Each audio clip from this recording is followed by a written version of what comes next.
কত দাম Indonesian R15B4 black colour বাইকটি, বর্তমান দাম কত মে মাসে এসে, সেটাই আজকের ভিডিওতে আমি আলোচনা করব। ভিডিওটি প্রথম থেকে শেষ পর্যন্ত আপনাদের ধৈর্য সহকারে দেখতে হবে, তাহলে বুঝতে পারবেন। চলুন কথা না বাড়িয়ে ভিডিওর মূল টপিকে যাই, প্লাস আমরা জেনে নেই ইন্দোনেশিয়ান R15B4 ব্ল্যাক কালার বাইকটির দাম কত চলতেছে। আসসালামু আলাইকুম guys, it's me Arman Sarwar. আজকের ভিডিওতে কোন ব্র্যান্ডের বাইকের সম্পর্কে কথা বলতে যাচ্ছি অলরেডি থাম্বনেল বা টাইটেল দেখে বুঝিয়ে গেছেন নতুন করে কি বলবো। তবে এখনও পর্যন্ত যারা আরমান সারোয়ার ইউটিউব চ্যানেলটি সাবস্ক্রাইব করেন নাই, তারা অবশ্যই আরমান সারোয়ার ইউটিউব চ্যানেলটি সাবস্ক্রাইব করে ফেলবেন, যেন পরবর্তী আপডেট নোটিফিকেশন পেয়ে যান। বন্ধুরা, ইন্দোনেশিয়ান R15B4 ব্ল্যাক কালার বাইকটি ব্যাপক চাহিদা বাংলাদেশের বাজারে। আর বর্তমানে এই মুহূর্তে সারা বাংলাদেশে আনঅফিসিয়াল শোরুমে ইন্দোনেশিয়ান R15B4 ব্ল্যাক কালার বাইকটির দাম চলতেছে 5,80,000 থেকে 5,85,000 টাকা পর্যন্ত দাম চাইতেছে।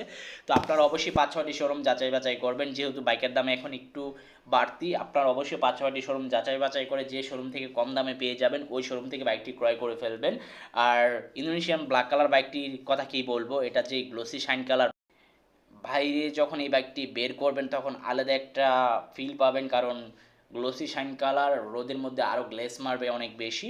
তো ইন্দোনেশিয়ান R15B4 ব্ল্যাক কালার বাইকটি যেমন খুবই পছন্দনীয়, তার পাশাপাশি কিন্তু ব্লু কালার আছে, বাট ব্লু কালার মানুষ কিন্তু তেমন পছন্দ করে না।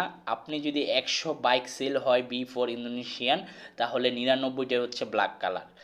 আর ইন্ডিয়ান তো কয়েকদিন পর পর কালার বের হয়, বাট ইন্দোনেশিয়ানের মধ্যে কিন্তু কয়েকদিন পর পর এভাবে কালার বের হয় না। তো এই ছিল আজকের ভিডিওর আপডেট ইনফরমেশন। আই হোপ আপনারা বুঝতে পেরেছেন। আবারও দামটি বলে দিচ্ছি, 5,80,000 থেকে 5,85,000 টাকা পর্যন্ত দাম চাইতেছে।